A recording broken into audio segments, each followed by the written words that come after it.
Your group awakens in a basement lair. Petals are scattered like relics across the rubble, and the scent of stale beer and solder in the air. Your aunt groans with anticipation as a ghostly melody seeps through cracked walls, half-formed but begging to be summoned. I'm your Dungeon Master Chuck, and this is no ordinary song. First, you will roll the d12 of keys. This decides the land which your song must cross. Then let fate decide the tonal plane which you must traverse. Will it be the noble Dorian?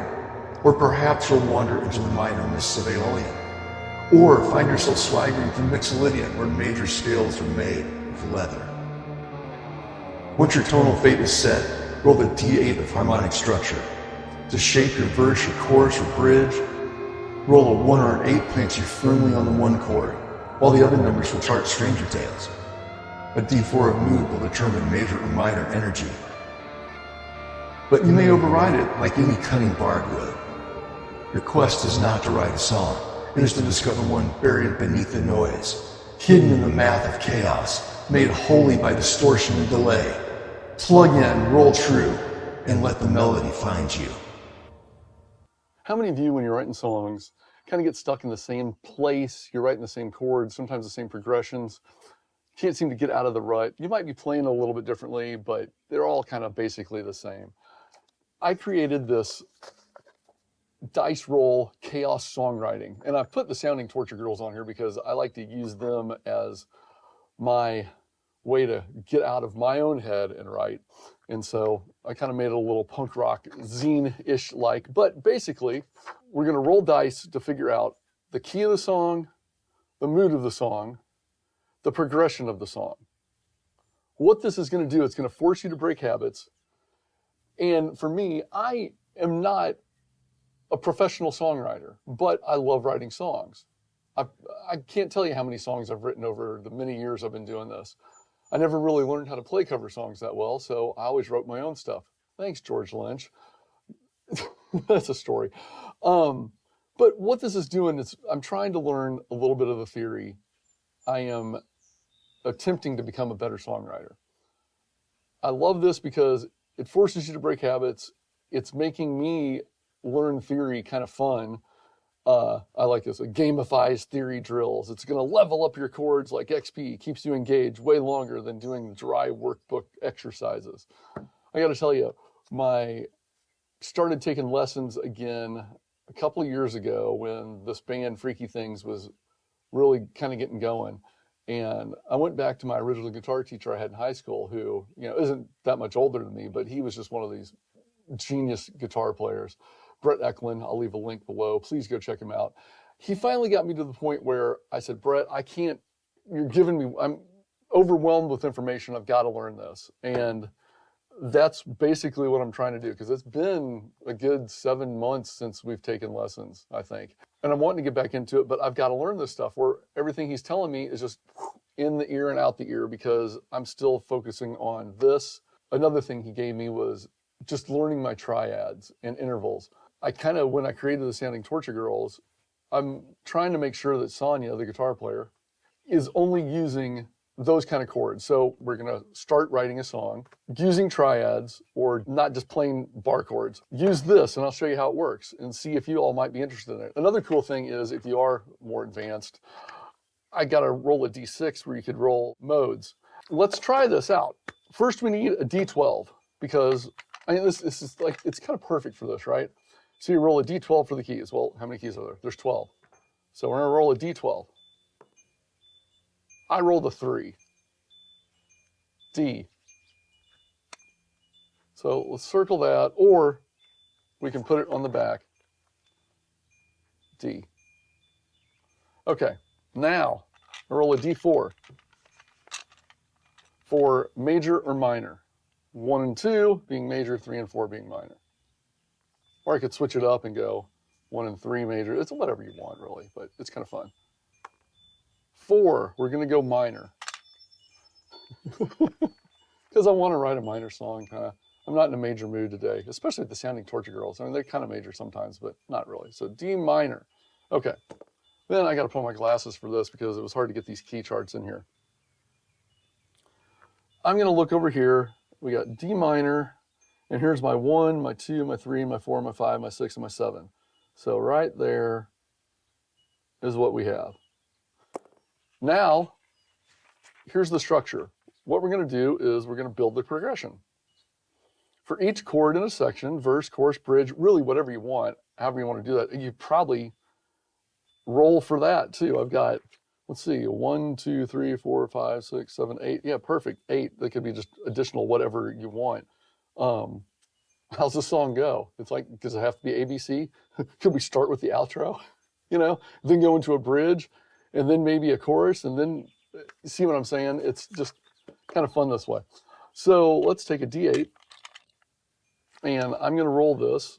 And basically, 1 and 8 are your root chord, because you've weighed the chances of hitting the 1 chord, the home bass, which helps songs sound not too random.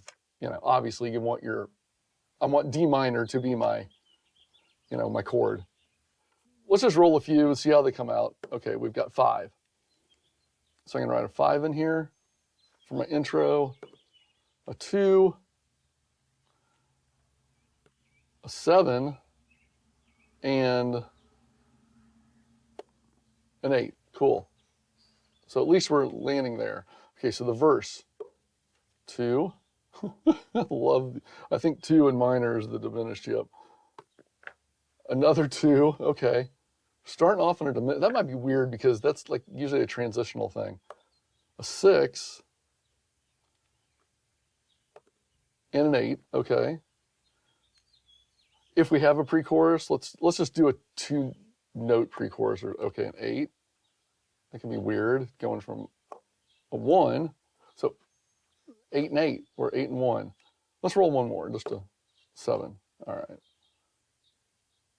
And of course, this is completely whatever you want, but 3, 8, 8, roll with left hand this time, 4. Okay, there we go. All right, so let's see what we got. Got Sonja's guitar back. My daughter broke this, cracked right there at the neck. And I got a big shout out to Josh Lamkin at Lamkin Guitars in East Nashville, because he did a killer job repairing this thing for me. All right, so start with a 5. Let's just write these chords down. So we're in the key of D minor, 5, A minor. So you write that out. A minor, 2. There's my diminished, E diminished, E dim. 7 is going to be C, and 8 following D minor. Okay, so let's see what that sounds like. Just playing just the normal chords. So we got E minor. Okay, E diminished. What is E diminished?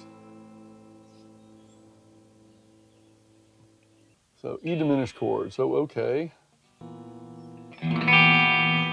Here, let me take this down so we can see the guitar playing. All right, so what do we got here? We got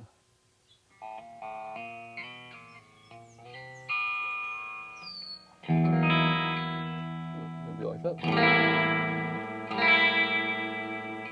One way to play it.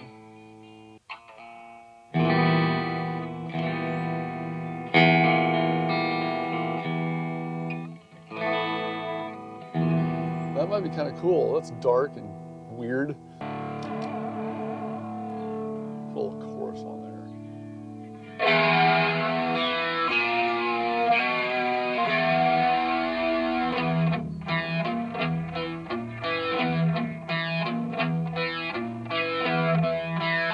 I'm just going to play around.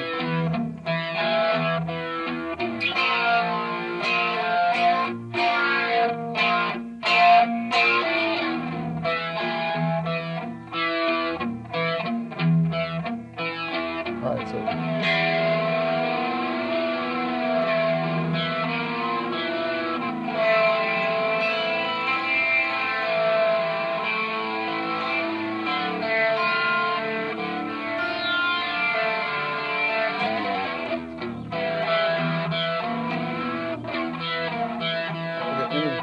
chorus. To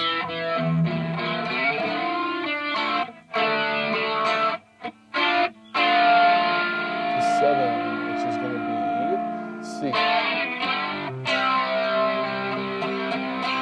Into 3.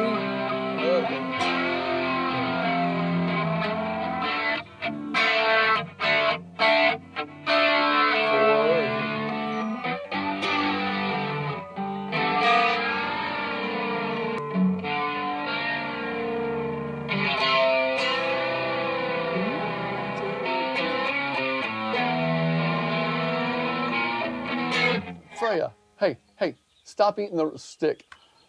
So yeah, that's it. Obviously, there's a new channel, and I would love, if anybody wants to comment or subscribe for me, I'd love to send you some PDFs of this. Obviously, you can make them yourself, but like, comment, subscribe. I'd love it. Thank you so much for watching. Till next time when we start diving into the song.